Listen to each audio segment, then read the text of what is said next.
Good morning, everyone. Welcome to this morning study, and we're going to continue going over the end of Solomon's reign and the beginning of Jeroboam's, and trying to understand it. We mostly had a lot of questions, so we're going to need God's Spirit to instruct us here. So let's pray. Dear Father in heaven, we are so grateful that we can open your word. We are asking for light to shine upon us, that we can see clearly what it is you want us to do today. We need your help in all ways. And we pray for each person. You know the difficulties we face. And we know, Lord, taking time to study your word, to pray, to reflect upon our lives, and to hear your voice speaking to us as we go about our day is extremely important. So we just ask, Lord, as we take this time this morning, that your Spirit can fill us and that we can have strength and guidance for the day. So be with us now in this study, in our conversation. In Jesus' name we pray. Amen. Well, good morning again, everyone. Yeah, I've had one of those nights where all I did was dream Bible prophecy and chronology. And I got up I woke up, I think, at 3:15. So, and then did a lot more study and trying to sort through some things, which probably causes more confusion because there's just so much stuff that we've covered that we haven't really sorted through. So I just want to back up a little bit.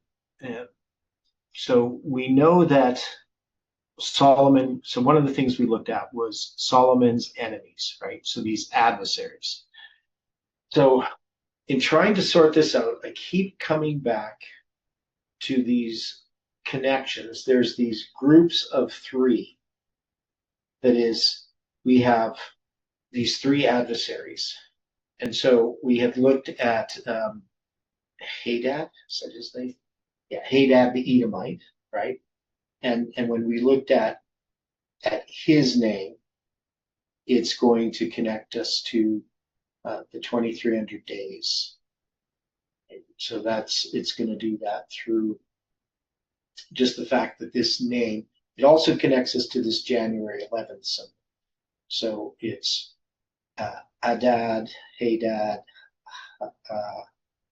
Hadad. So just different, starting with a different vowel, but still basically the same name. And then when you click on this one, H113, it gives you 2301, which is the name, but it comes from the word 2300. So in this history of at the end of Solomon's reign, we're going to have these adversaries. Now, of course, we're going to get to Jeroboam because we've done Jeroboam, but we're going to go back to that again. And so we're saying that these three are these adversaries, and they don't represent the three angels' messages directly, though there's a symbol there of the three. But these are basically witnesses against Solomon's apostasy. And so Solomon is representing the Seventh-day Adventist Church under the third angel's message, the falling away that comes under that third message. And I was looking, well, before the study here, I was asking about a diagram because we had this diagram. Here, I'm just going to show you the diagram. Let's see. So when I start looking at this stuff that we've done, and I don't even understand what we did. So this first part here, we have that 20 years. So remember with Solomon, we were going over the fact that there's this 20 years, the 13 years, and the 7 years. So in the time of Solomon, there's going to be 7 years building the temple, 13 years building his house, which altogether is 20 years. And so we could tie that to Artaxerxes. See, and I probably should have this like a diagram where I show all of those three periods of 20 years, which I think I had intended to draw at the time. And then we might have done this like on a Thursday or something. And by the time I got to a Sunday, I was sidetracked and didn't go back and finish drawing this. But we got the 7 years the 7th year of Artaxerxes, so that's 7 years, and then the 13 years between Artaxerxes' first decree and his second decree. And we had connected Solomon, the building of the temple, to Cyrus's decree, Darius's decree, and Artaxerxes' decree already. So then we have this, the building of the temple tied to it. Then we have also that 20 years tying us to that history. And then we tied the 20 years of the charts. So the charts contain the 2300 days and the 2520. And when we looked at Jeroboam as the third average, reason represents the 2520 because of his name, right? He's tying us to the 65 years at the beginning of the 2520 for northern Israel. So that's how we connected the 2520. And then we have Jeroboam tied to Ezekiel. Now the thing about Jeroboam, so I'll come back to this diagram again. So it talks about the Lord raising up adversaries in 1 Kings chapter 11. So you got Hadad and Rezin, and then why is this not scrolling? It keeps doing that. Then it jumps. Okay, and then you have Rezin. There's Hadad. There's Rezin, verse 23, another adversary. And then we have Jeroboam. Now with Jeroboam, you're going to have this story. So we know that Solomon's going to promote him. Here, just hang on, I got to change the screen here. So Solomon's going to promote Jeroboam, seeing that he was industrious, and he made him ruler over all the charge of the house of Joseph, which of course is referring to Ephraim. And it came to pass at that time when Jeroboam went out of Jerusalem that the prophet Ahijah, the Shilonite, found him in the way, and he had clad himself in a new garment, and the two were alone in the field. And Ahijah caught the new garment that was on him and rent it in 12 pieces. Okay, so one of the things that obviously when we get to Jeroboam, we're going to see that we have the 10 tribes and the 2 tribes. And the prophecy of Ezekiel is specifically addressing that. That is, the iniquity of Israel is the 390 years from Jeroboam offering on the altar in Bethel to the beginning of the siege. So obviously the kingdom of northern Israel only exists for 256 years, right? Because it goes from 977 to 721 when Samaria falls. So that's 256 years, right? Yeah. And then, but yet there's 390 years. And this is one of the things that puzzles people when they're studying Ezekiel, because why 390 years if that kingdom only lasted, well, and they only have 200 years basically if you follow Theo's chronology, well, 220 or something around there, not exactly. Are people sort of following, like, do you understand what pieces that we're missing? There's something missing in our evaluation of this that I can't quite see. It's like when I'm looking at something right in front of me and I can't see it. Right? So there's something here. Until God shows it. Yeah. Well, maybe he's trying to show it and we're just kind of blind. Yeah. Well, the 390, the 390 connects with an event which happened in Israel, and the 40 connects to an event which happened in Judah. Yes. Right. Yeah. So and it's connected really the prophecy of Josiah. It connects those two. Yes. See, this is what I was dreaming about last night. So I was dreaming about the 390, and I have no idea what I dreamed. I mean, all I remember is I was looking at dates, and in Ezekiel, and in my dream I saw like connections, more connections dealing with the 10th day of the 5th month. but it didn't make any sense when I woke up. Now, and dreams are like that, right? But so there's something about this 390, and it could be just partly because I've been working on a paper dealing with Ezekiel. So, obviously my mind's occupied on that. But there was, in my dream, it was some connection with Samuel Snow and 390. But I don't remember exactly in my dream what it was, but I was noticing something.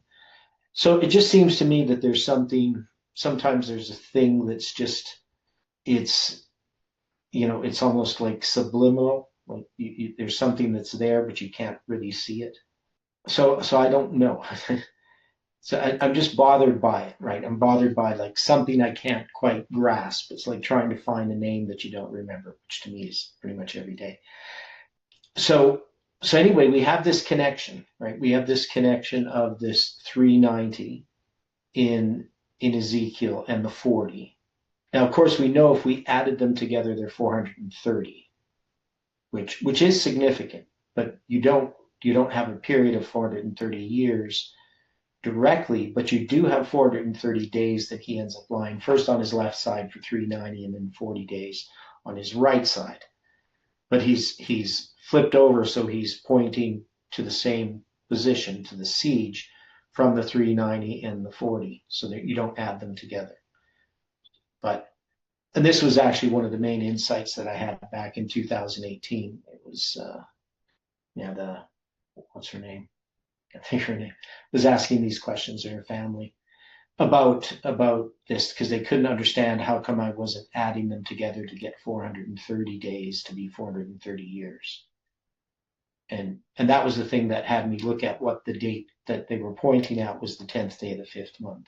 So that's where I'm first going to get the 10th day of the 5th month, and then tie it to 2020. So Brittany and her family were asking those questions. Anyway, it's just a memory that I have. What's that? Creebeck. Yeah. However you say her name. Creebeck. Okay. Yeah. So anyway, that was the first time I had the 10th day of the 5th month, then connected to July 18, 2020, which of course was the Julian date. The 10th day of the 5th month was July 31st on the Gregorian. So there's something about this. Well, okay, so we have the 390, and of course we have 40. Solomon reigns for 40 years. So we have a 390 and a 40 at the beginning that precedes the 390. So that's 430 years from the beginning of Solomon's reign, right, to the siege. So can we match that this 40 years of Solomon is also symbolic of the iniquity of the house of Israel? That there's a parallel between the 40 years of Solomon and the 40 years from the prophecy of Josiah to the siege. Does that make sense? I know I shouldn't be puzzling in silence here. Okay. So what we're looking at with Solomon is, now Solomon's, it is a failure, even though it has all of this. It's basically the height of Israel as a nation is the reign of Solomon. But we're saying that Solomon represents the third angel's message in the time of the Adventist Church. So, we go from October 22nd, 1844, so not 1863. And he's going to have these adversaries, these two adversaries, the 2520. So we know the 2520, if we connect these to the charts, so obviously the 1843 and the 1850 charts are 2520 charts, right? They start 677, you go to 1843 on the one and 1844 on the other, but they're still covering that same prophecy. Now, could we say that the 2300, could we say that this represents the charts, I guess is what I'm getting at, that we have the the 1843 chart represented by Hadad. Then we have the 1850 chart being represented by Rezin, even though, so the one is the 2300 days, but they're both got the 2300 days and the 2520. And we're saying that Hadad represents the 2300 days.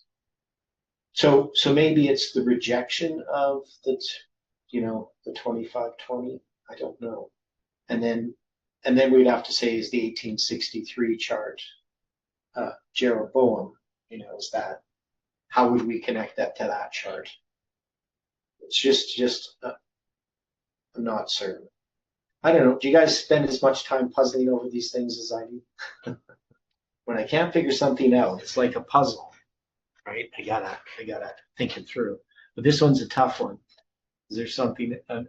So I do think that we can connect the 40 years of Solomon to the 390 to get the 430, and you can see how it's more like a mirror. So if you think about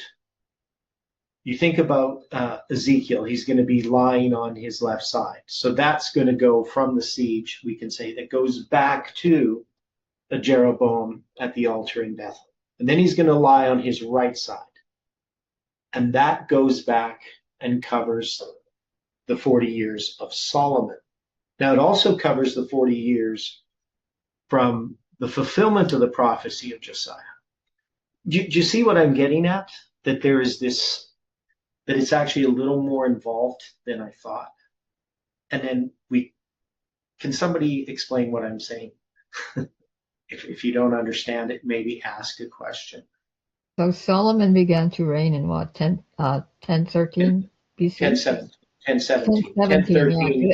Yeah, 1013 he lays the foundation of the temple. Yeah, so 1017. So there's 430 years to the siege which starts in 587, right? So that's the 390 years plus the 40 years gives us 430. So when the Krebeks asked that question about, why don't you, have a period of 430 years? Well, we do, right? That is, we can mark the death of David, which is going to mark October 22nd, 1844, and the rise of Solomon, right? So we can take that in that 40 years represents Adventist history just as a symbol, right? It's the progressive destruction of 40 years. Now, when we look at Solomon, if we look at Saul and David as the first and second angel's message, and then Solomon's the third angel, you can see how in a mirror we're tying back these symbols. So we have all of these ties. Yes, Stephen? I just sort of thinking the 430, I sort of tying that to the 43rd president. And then if you go back another 40 years, that would be 470. So that would be the reign of David beginning. That would then maybe, in a mirror, in a sense, tie you back to the 47th president, which we have now Trump. I don't know, just some thoughts. Okay. So the 43rd, and then you got 4 years to the 47th, and the 43rd being Bush 2. Yeah. So you have 9/11 So occurring. 9/11. Yeah. Okay. So it ties 9/11 maybe Trump as second term. And in a sense you could say Trump 2. You had Bush 2 and then Trump 2. Yeah. Well, that's a thought. Okay, so we have all of these connections. So if we think of it like a mirror, we can, we can say, well, Solomon represents our history of the Adventist Church with these adversaries. Because so when we get to Jeroboam, that's where we start running into this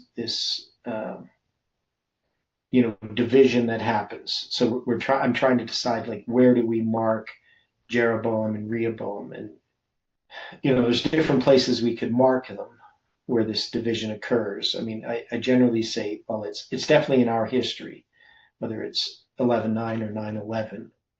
maybe they could represent, one could represent 1989, Rehoboam, and then Jeroboam follows after, would be 9/11, right? You say And then, having experience of the division?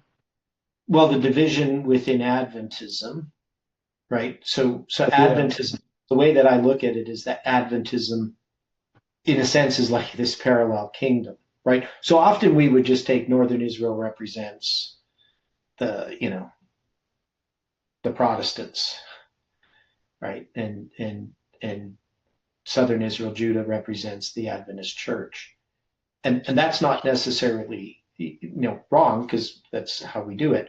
But within this idea, within the church, there is this sort of, can we look at the Adventist Church, if we look at it as the kingdom of Israel becoming divided, could we see that the structured church, even though it's in apostasy, it's Rehoboam, right? It's oppressive, that Northern Israel is chasing after all of these other gods, that occurs within Adventism. It's a pretty Different offshoots, you mean? Offshoots. Well, yes, Different ideas about things.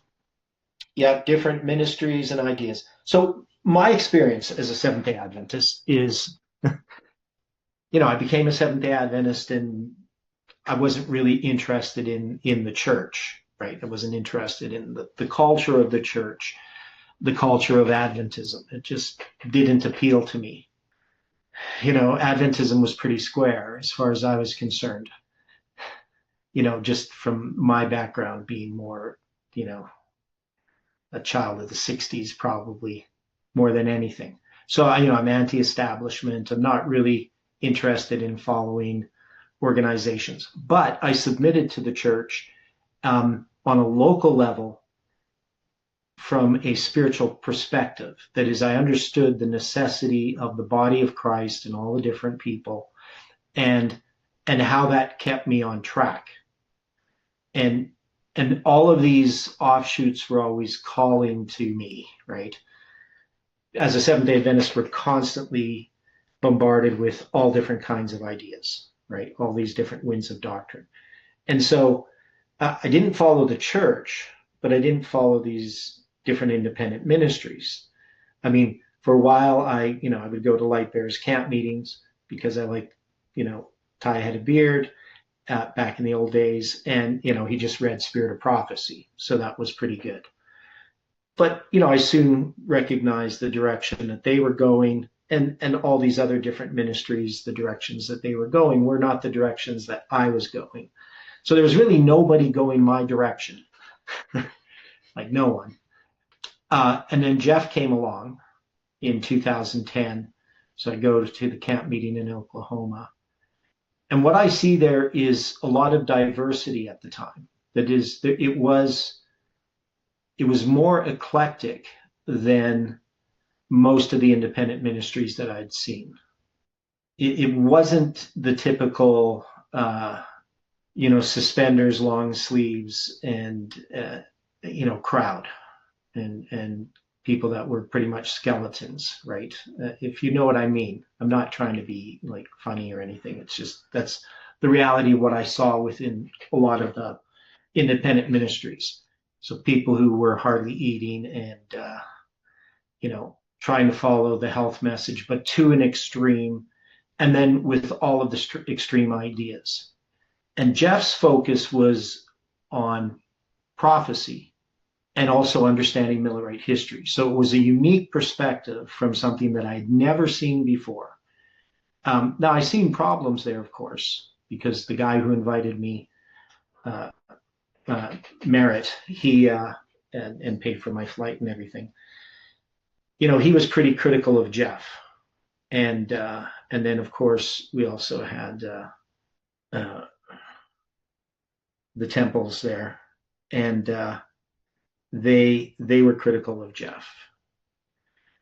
So Pat Temple and Roland Temple, and I saw that even later on in 2013. right?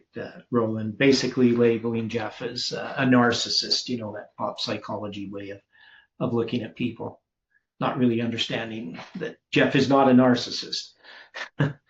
But anyway, we see all of these. So sometimes, as conservative Adventists that we are, I would say for the most part, we would definitely see the problems that exist in the church, but we're less critical of the problems that exist within ourselves and the different ideas that we have, right?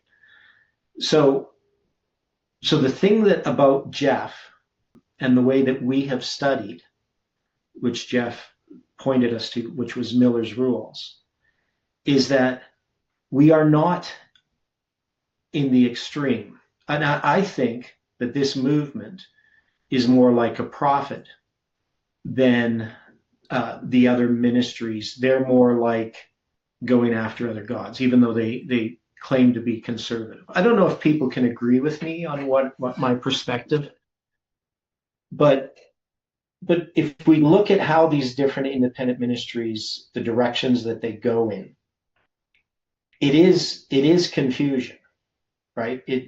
There isn't some kind of checks and balances, for mm-hmm. ministry. And there's a lot of corruption, right? All in the name of either righteousness by faith or the truth in some way or other. But there's just so much corruption that goes on. And Dwight would know about a lot of that stuff that's gone on, not just in this movement and the offshoots of this movement, but in other groups that have existed. So to me, it's kind of a little bit to just say that we have a parallel between northern Israel with all of the offshoots and independent ministries and a parallel with the organized church of Judah.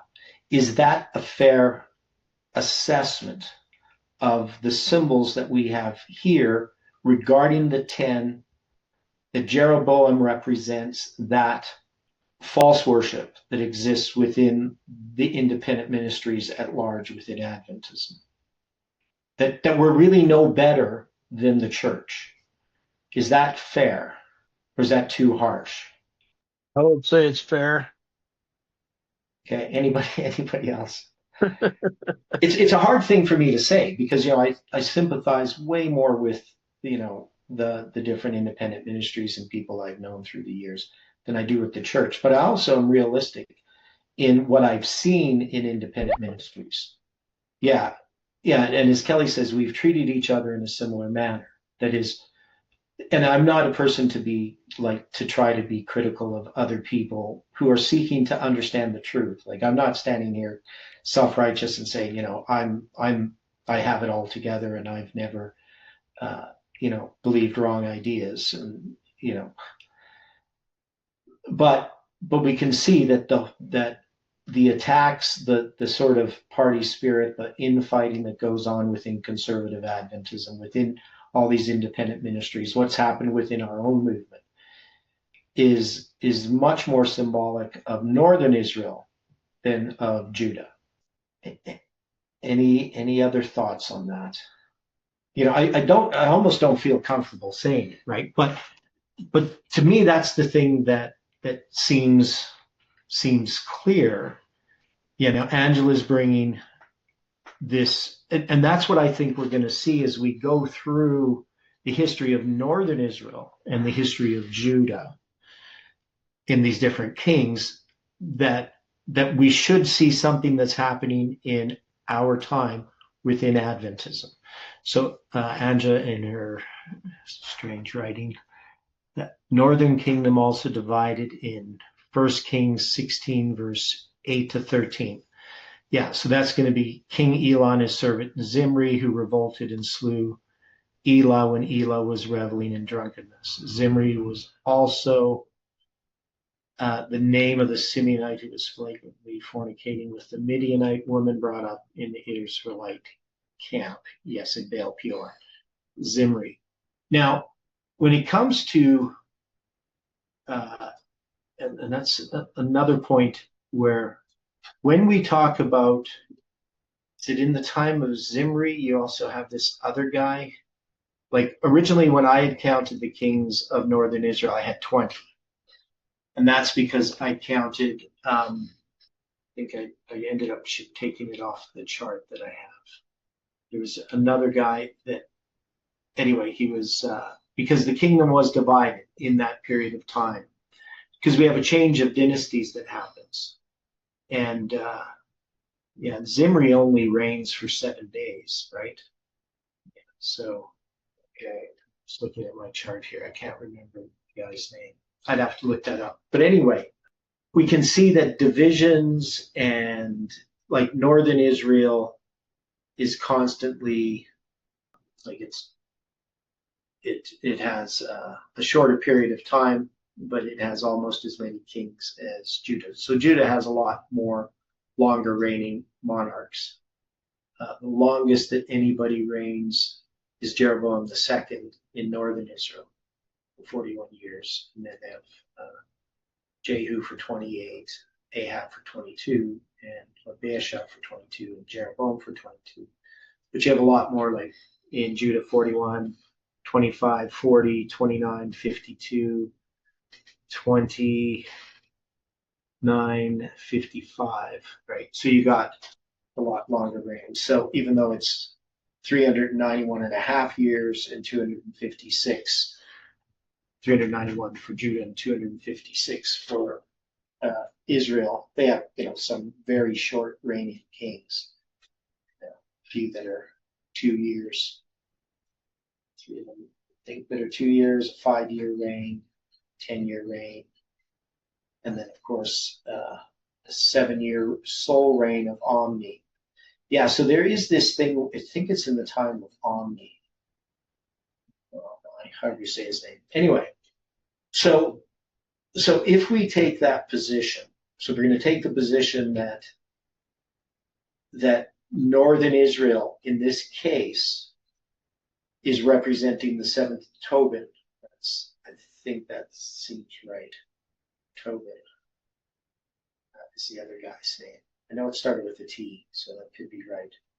But this is a different direction than I would have thought, that when we got to the kings of Israel, that we're going to still take this as representing, could it be representing the divisions of Adventism that occur after November 9th, 89? Okay, then Stephen says tinnitus? Tibni, that's it. That looks more right. I was putting in Tebni. I was doing the spell correct. Okay.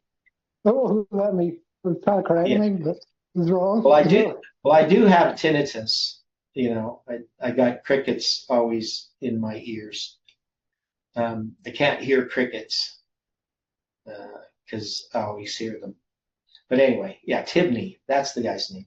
So he's in the time of Zimri, and then there's Tibni, and I'd have to look at that again. But I had worked through that before. So I'd always counted 20 kings, but then, everybody else says there's 19. But that's just because the kingdoms sort of divided at that period. So I'd have to look at that history again. But anyway, if we can take this idea that this represents what's happening or what happened within the church from, at the time of the end, and maybe even a little bit before that, because we got Jeroboam, he is an adversary before, Solomon dies. So then we would have Solomon dying November 9th, 89. Now, so the third angel's message doesn't die, it continues, but we could see that as far as the church being the Seventh-day Adventist Church, that there's definitely a change that happens in 89. And now, of course, it's been going on for a long time. We could say, well, there's all of these different problems that existed and so forth. But when you get to 1989, and into the 90s, you definitely have a division that has occurred within the church. I mean, so I wouldn't say November 9th, 1989 actually is an event that marks that division, but it is the time of the end.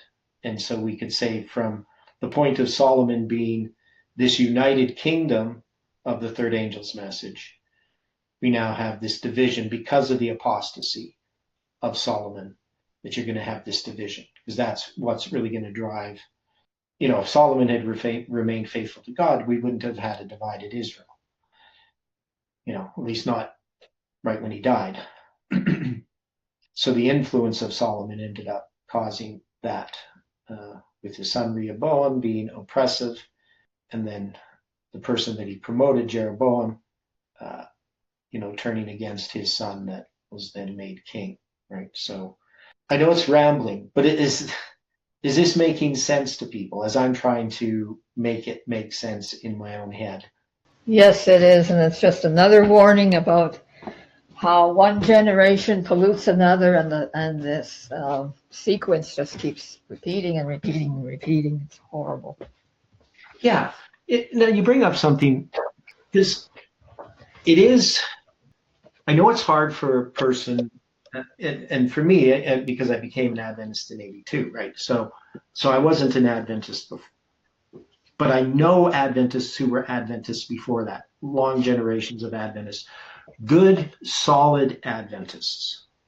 They weren't offshoots, right? Within Adventism, we had people who believed in the Bible and the spirit of prophecy, health reform and dress reform. They didn't go to extremes. They weren't wearing bonnets and they weren't making special tests about things.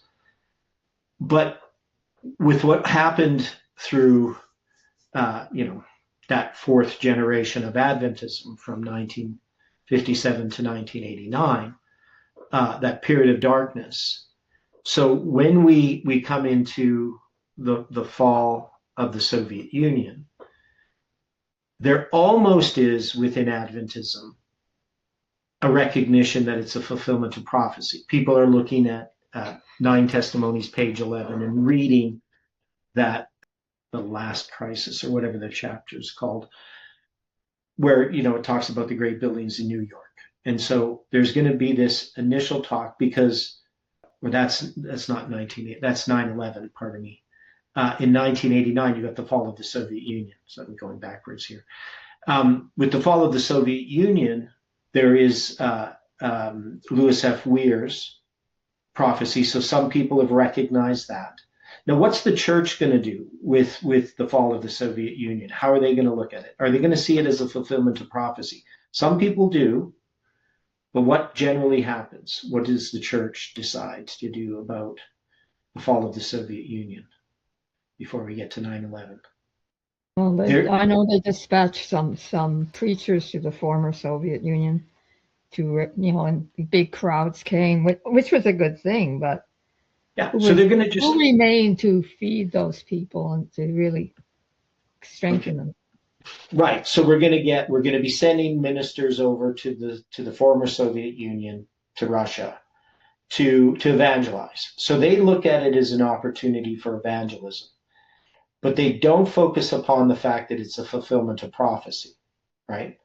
So there are going to be some people who are going to see it as a fulfillment of prophecy, but generally it's going to be ignored by the church. And so God raises up Jeff in 1989 to recognize that it's the time of the end. So then we have 9/11. Now 9/11, that's where people are going to look at 9 Testimonies. And at 9/11, the church, again, because of the shock of what's happened, you're going to have people who are going to be within the church ministers that are initially going to think this is a fulfillment of prophecy. But the church is going to quickly put a stop to that, right? You're not going to have the church preaching about 9/11 as a fulfillment of prophecy. Now, the conservative groups within Adventism, so that's the interesting thing, is we see an explosion of fanaticism that happens in the 1990s, and then even greater after 9/11. So even before 1989, we had Charles Wheeling, who was using Daniel chapter 11 and Ellen White's, and Kelly asked, did they ever consider 11:989? Yeah, they did. It was discussed. Lewis F. Weir. But anyway, this Kelly's writing there. So God raises up Jeff to recognize that. In at 9/11, the message becomes empowered. But we see all kinds of groups developing. You have the character of God people. Well, Charles Wheeling, before that, he's using Daniel 11 and talking about the repeat of history. But he's going to be using literal time, right? So he's going to, back then it was just cassettes. All we had was cassettes of Charles Wheeling. We didn't have videos. I don't know even what he looks like. And there's also David Osborne. He was doing stuff. There was a lot of time setting going on, of course. I thought that was John Osborne. John Osborne, yeah, John Osborne, yeah. I knew that I was saying his name wrong. But yeah, I've heard him speak. Yeah, I've heard cassette. I've heard his cassette. And then of course you had Light Bearers Ministries and Hope International and all these different groups. And Jeff was fighting against Hope International, right? He's an administrator there. And yet just to get out his articles on Daniel 11, he had to fight every month to get those articles published. So the truth, the real way of looking at things, because of the different independent ministries, basically, and I didn't really understand it at the time, but a lot of it was really territorial, is that that just as the church was concerned about money going out to all these different independent ministries, a lot of these independent ministries were really driven by money, right? And you can kind of see that with human nature. So lots of things were happening in that time with all of these independent ministries. And so it's not like we had the church was bad and all these different independent ministries were good, right? So I think it's a very similar parallel. Still must be something more, but you can see that makes more sense. If we take that 40 years, that's the history of Adventism. That's the iniquity of Judah. But it's also paralleled at the end in that time of reform. So you got 40 years, then 350 years, and then 40 years to make up the 430. Yeah, I kind of hate coming to the study with all of these questions and not really a clear direction, but you can see that this makes sense. I think we're all going through the same thing, really. I know I am, trying to connect all of these threads, and I'm thinking, well, a lot of this has not been fulfilled yet, or maybe it's not been revealed to us yet, because we haven't passed through it all yet. Well, yes, and it could be just sometimes you have to dig until it is the time, but you have to do the groundwork beforehand so you can see what happens when it happens. If you know what I mean. Because what we're trying to understand about our history is we know we're not time setters, but we do have a date coming up, and that date is not like, even though it's it's 126 days after January 11th, we didn't set that date. That date is just a date in history. That is, it hasn't happened yet, but it's already set up. May 17th is going to be this rededication of America as one nation under God. And how we look at that prophetically, I think, is quite important. Because if this is the time of Josiah's reforms, right, which we believe that it is, then when those events unfold, and we see how they unfold, we can speculate about them. But when we see them unfold, I think we will see clearly what is happening, where other people won't be able to see what's happening, right? Because they're looking for the wrong thing. Now, Now, I've taken the position personally that I don't think that Trump's going to bring in the Sunday law, and there's some prophetic reasons for that. So it's not like it's just my personal feelings. But there is also just the fact that Trump has never gone in that direction. So even though he's going to rededicate the United States as a Christian nation, it's not to purpose to enforce religion, because Trump believes, even though he's not the greatest person in the world, he believes in the freedom of religion. He is a person who's egalitarian, right? He's not he's not an elitist, right? He's not a white supremacist. He's not racist. It's just never been demonstrated by any action other than some of his, misrepresentations in the media about things he said or done. He's actually quite a moderate person, to be honest. Even when he talks about there's good people on both sides. Why is he saying that? We all know what I'm talking about, right? He's been on both sides. Yeah, but he sees that the world is not this black and white, that everybody's all bad or all good, right? And he could see there's the white supremacists and that, and he says, I'm not talking about them, but we shouldn't be making everybody our enemy. Just we shouldn't be painting this world in this black and white way, because I don't think Trump looks at the world that way.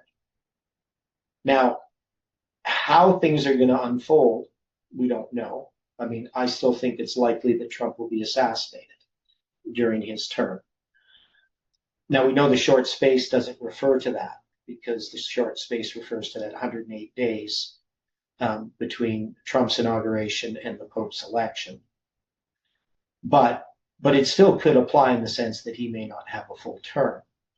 But I wouldn't make a prediction and say that that's clearly stated. But we can see that if Trump was assassinated, that would be something that pushes the right to become more extreme, right? Yeah, I can foresee that easily. Yeah. So if we're going to have a Sunday law in the next few years, it's not going to become because Trump's going to bring it in, because there wouldn't be the political will to do so. But if Trump was assassinated, I think there would be the political will to do so.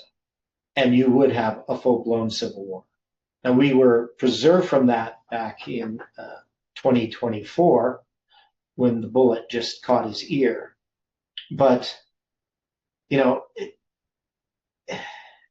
there's no way that they can stop every assassination attempt, right? I mean, they could, I guess. But it's not like 100% certain that they could stop every assassination attempt. That assassination could happen. It almost did, right? And there's lots of powers that would like to see Trump taken out of the way. And a lot of them are anti-American powers and would be very happy to see an American civil war. Like Iran would be happy to see that. And so there's lots we don't really know behind the scenes of what's happening. But I still think that Trump has been offering an opportunity, and I see the fruits of it. But I also see the bad side, right? That is, you have people who are not wanting to be converted, who don't really care about the truth, right? Who are religious, but not really the kind of religious that is true. They're going to be opposed to the Sabbath, to Charlie Kirk's book on the Sabbath. They're opposed to Kirk Cameron's view on the state of the dead. And they do want to see a Sunday law, right? There is definitely a group like that. But in order for that to happen, in order for a Sunday law to happen in the United States, something has to happen. The status quo is not going to bring about a Sunday law. Now, of course, other scenarios would be, a nuclear attack on the United States. So something like that would happen, either a nuclear attack or the assassination of Trump. But we do have this May 17th date coming up. And and I think it's just interesting from the symbols that we have attached to it, right? Going back to the Sunday law in 321, and then we also have the 126 days from January 11th this year. So it fits into our structure already. Angela? Oh, I was just going to type that May 17th. It'll mark the 9th year, that mark that date since I left Winnipeg to move to BC, which was a long dreamt of plan, and the Lord confirmed it in 2017. Okay. So 9 years. Well, the reason why I moved, I mean, I had been praying about it and wondering how it was going to happen, and then the Lord told me in 2015 that He was going to bring me back, and I kept saying, "If it be Thy will, Lord, you know, I really want to be back there." And the main reason was, of course, I found out about the Present Truth movement in 2014. Okay. Yeah, and of course, May 17th means something to me as well, because that's my brother David's birthday. So my brother David would have been 73 on May 17th this year. So, and that's the date that I heard that my sister-in-law, his wife, Angela, had died. I heard that on May 17th. Even though she had died May 13th, I didn't hear about it until May 17th. So I kind of have that date in my mind. So it's kind of interesting. But I don't know what that means. That I mean, dates. There's lots of dates. I'm not using it prophetically, but it reminds me of it. My brother David's birthday, and of course we know the day that he died, October 13th, was another symbolic date, and then the time between his death and Angela's was 11,900 days. So you got all those different symbols there, but. Yeah, exactly what that. I've tried to really figure out what that dedication means. Like there's no legal enactment as such, other than they're going to put "In God We Trust" on the money. Is that basically the main thing? Stephen, you mentioned something about that. No, I had written something about that, and also I'm thinking now the Fatima pronouncements, right? Dedication of Russia to Mary and stuff like that. There are some parallels. Okay. Yes, it's just a rededication of one nation under God. Yeah. It's just another interesting aspect. Question is which God? Yeah. So it's.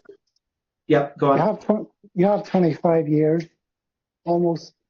No, not to the day, but 2001 to 2026, the 25-year period, which should be like a 10th.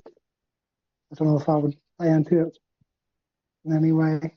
Yeah, well, from 9/11, it's 8,888 plus 126, which brings us to 9014. I don't know if that means anything. 9,014 days. I haven't really looked at that number, but yeah, I don't know. So being the 250th anniversary, I'm just seeing that 25 is like a 10. Okay, I didn't catch everything you there. It's the what anniversary? So it's the 250th anniversary since 1776. Okay, yeah, right. So 25 years.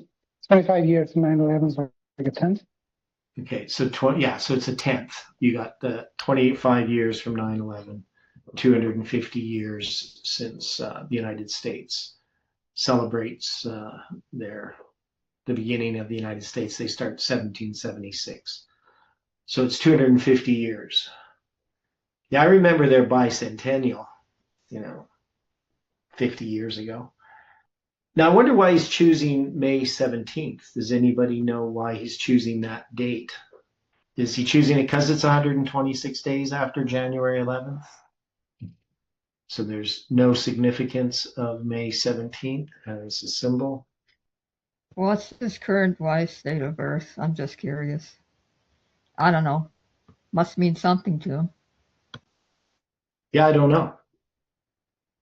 Well, do you think he would know about that? About what? About January 11th to No. May 7th? No, I don't he think he would know, would he? I hope he's not studying our stuff and toying with us. Well, I'm sure the Intel are keeping him up to date on some of our stuff. Well, I don't know. Since they went to see Jeff. Definitely there would Big be Tech is aligned with the stuff US dealing with Interpol, whoever, with the security. CIA, NSA. I'm sure they keep their eyes on everyone. I mean, but we're not like a major thing, but I'm sure that they have somebody watching every group, right? I mean, The reason being that they're commanded to by the Vatican. Yeah, well, they do also. That's why I enjoy sticking it to them as much as I can. Yeah. So I'm just looking at the X,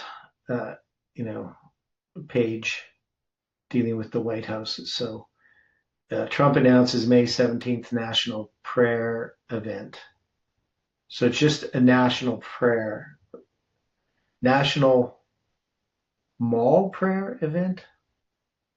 What's a mall prayer? Anybody understand what that means? It's the Washington Mall. It's a public square. Oh, okay. Okay, so the National Mall in Washington. So they're going to have a prayer event at that mall. So I think of a mall as a shopping mall, but they have that big body of water, big pool, rectangle shape. okay. So time to rededicate America. So that's one nation under God.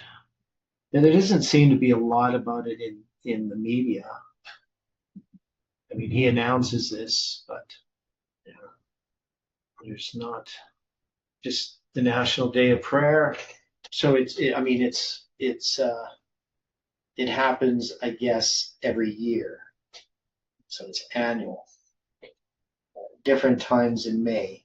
Yeah. So they've been, and we were looking at that before, just dealing with the studies of, the history of these national days of prayer. So George Washington acknowledged the day of fasting, humiliation, and prayer on May 6, 1779, to enable his soldiers to observe the day. Washington ordered a one-day cessation of recreation and unnecessary labor.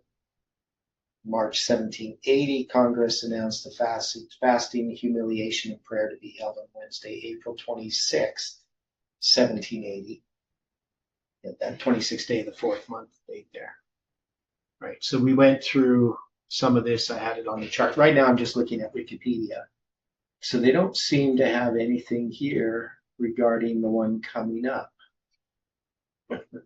on Wikipedia. So they probably just ignore it because Trump's doing it. Well, they don't want to reveal everything because of the danger of him having another hit, too. So they're going to be somewhat discreet. Well, Wikipedia doesn't care about Trump. I mean, they would like to see him taken. It's a CIA asset. Yeah.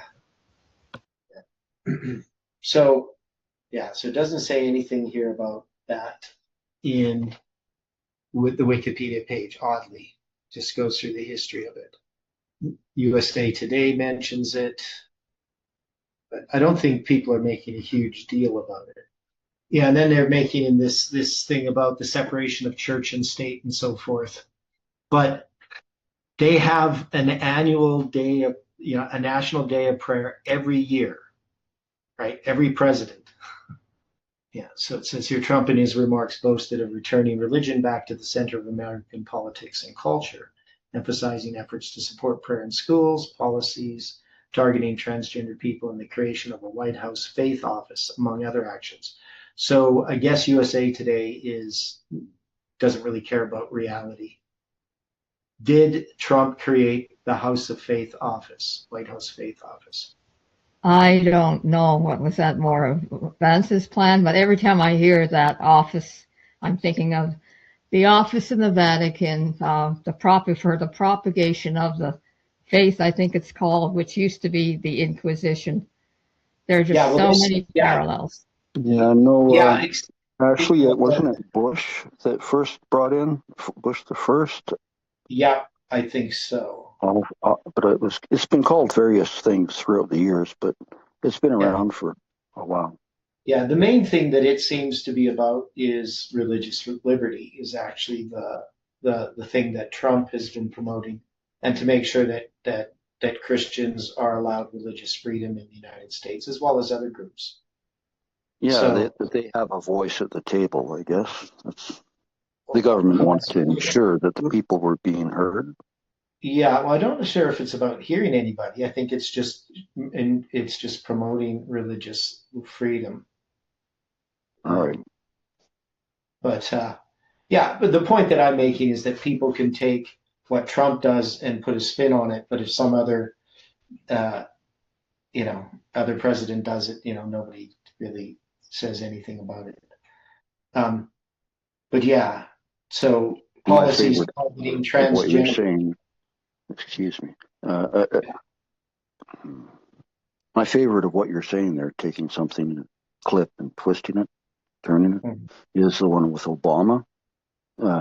Speaking, I think it was, anyway, environment or some kind of great conference in the world, and he is quoted saying small-minded individuals cannot run their own affairs and they need us. Yeah, people take Prior things to, out of yeah, context. you know the quote or clip, Yeah, whatever. But people were posting that, running with it. Obama's a dictator. yeah, I know, and so Same it tactics. goes both ways. That's There's right. We bad all people. know who the us is. The There's bad satanic people on elites both at the sides. top.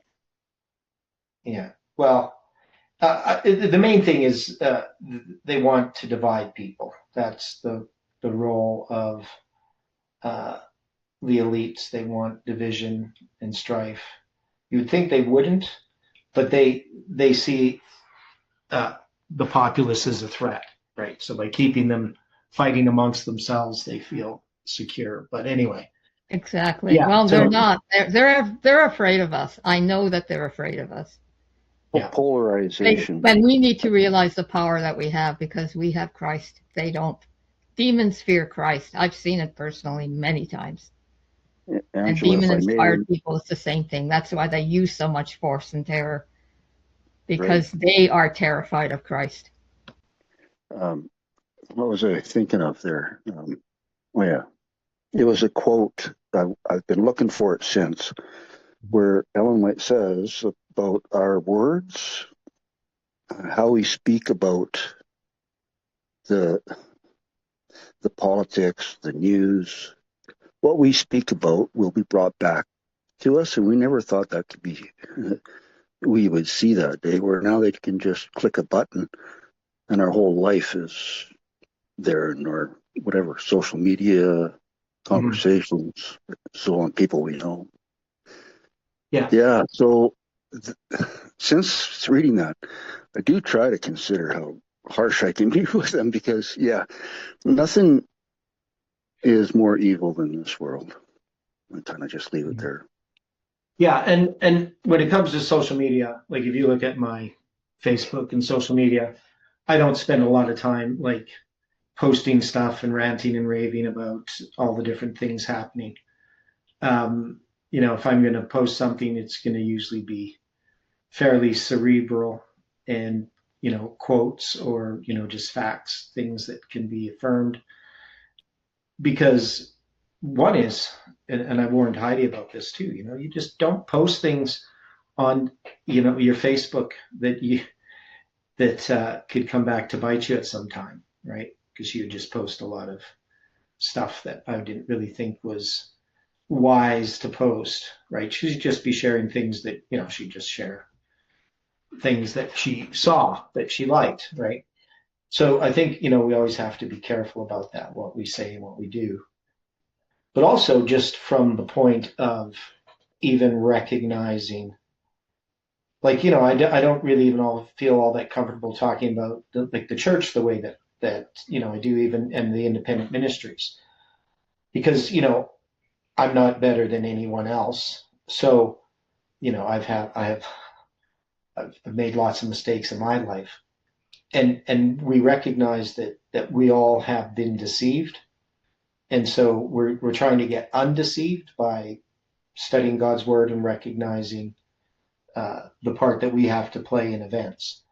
The thing that I just find, when I look at this USA Today article, how they're just it's just a smear campaign. It's a complete misrepresentation.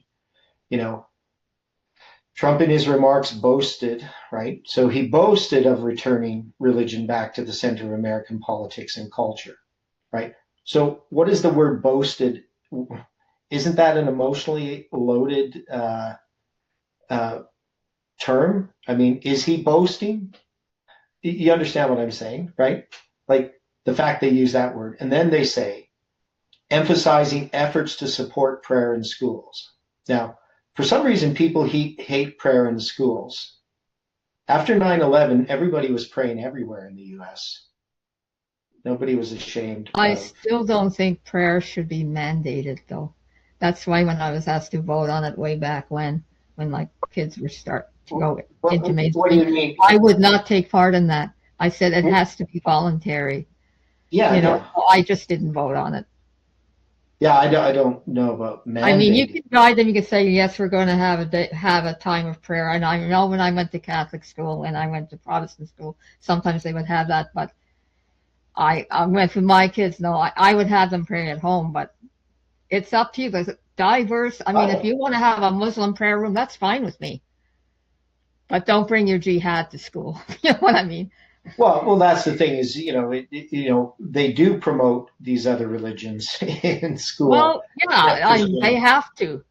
This is freedom of religion. If they're not bringing their kirpans or whatever to school and stabbing people, I'm perfectly fine with it. Okay. Well, that's the Sikhs who have those, and they. Yeah, I know. Don't confuse the Sikhs with Muslims. All those they do have certain similarities. Yeah. Okay. Yeah. Well, they kind of could look the same to us, but they're completely different religion. Okay. My friends that are Sikhs, they don't mind. Yeah. And then policies targeting transgender people, right?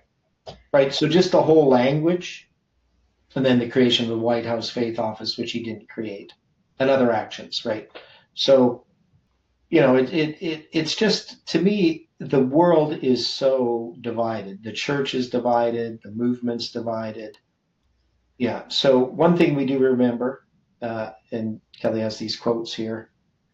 While many of our rulers are active agents of Satan, God also has his agents among the leading men of the nation. The enemy moves upon his servants to propose measures that would greatly impede the work of God, but statesmen who fear the Lord are influenced by holy angels to oppose such propositions with unanswerable arguments. Thus, a few men will hold back in check a powerful current of evil. Yeah. So the loss of national prosperity, In the time of national prosperity, there's a loss of prosperity. The grassroots pressure their government representatives for a Sunday law. So I think there's going to be something that definitely will happen. And the Civil War is part of it. But, Trump being assassinated would be obviously much, the war would intensify. Let's put it that way. So anyway, just to kind of sum up. So what we're looking at here is we're trying to move ahead in this study. And I'm not really sure exactly how it's going to unfold, but we can see that the position that I'm taking tentatively is that Jeroboam represents these independent ministries that at one time were supporting ministries of the church. It sort of has backfired after 1989, where the church then, with the Issues book and booklet, starts to see money going out in their minds to all these independent ministries. So they try to put, in the 90s, they try to put a check on that. So before that, like people like Amazing Facts, they could receive tithe directly and the conference didn't mind, right? and offerings. But then the church wanted to control all of that. They wanted approved ministries and everything go through the general conference. And that was what was happening in the 90s. And Ty Gibson and Light Bears, they're going to side with the conference because they want the support of the conference. A lot of the other independent ministries, Hope International, Heartland, and Life Support, I think they're called Steps to Life. They're going to be targeted by I'm using that language, targeted by the general conference, right? So they're going to be misrepresenting actually what these ministries are about, but they're just so they use a lot of gossip. I was pretty disappointed with the general conference in that book Issues and booklet that was put in the Review and Herald back in the 90s. I think it was 96. And so we can see that Jeroboam, which is the enemy of Solomon, he ends up being exalted. So we have then Rehoboam being the church and Jeroboam being the independent ministries. That's all of this rambling. That's the one thing I think that we can kind of say that this makes sense. So then as we go through this history, are we going to see the history of the kings of Judah and Israel representing events in Adventist history since 1989? That's kind of the question that we have to see if that's the case, right? So, and how we're going to see that, I don't know. But Northern Israel representing, these different independent ministries. And then, we do have a point which I think we will see, because if we're going to look at the Civil War in 742, right, is that representing some civil war within the Adventist Church? And when would that civil war be? Right, those types of things as we go through. It's going on now. I've been reading a lot of Fulcrum 7, and I'm applauding the Village Church, for example. Okay, I know Fulcrum 7. I can send you some of the stuff if you want, or you can go search it out. I'm saying that's great. I mean, I've already taken my stand here. I mean, the BC conference knows where I stand for sure. They probably just think I'm crazy, but I don't care. They're crazy. The things that they're doing are insane. Yeah. Okay. Yeah. So anyway, when we go through this history of these kings, then we maybe have a way that we could, because I just didn't know what we're going to do, but I think that's what we will see. Okay. Well, our time is up, so let's close with prayer. The dear Father in heaven, thank you again as we continue to contemplate these things that we are studying. Ask, Lord, that you can give us wisdom. And we pray for one another, for those that we love, for people in the church. We know, Lord, that many things are happening, that some people who are closed to hear the truth are now open to hear things. And we know, Lord, that if we're faithful, that you can use us to your glory. So be with us throughout this day. May your angels watch over us. And may you bring us together again to study your word according to thy will. We pray this in Jesus' name. Amen.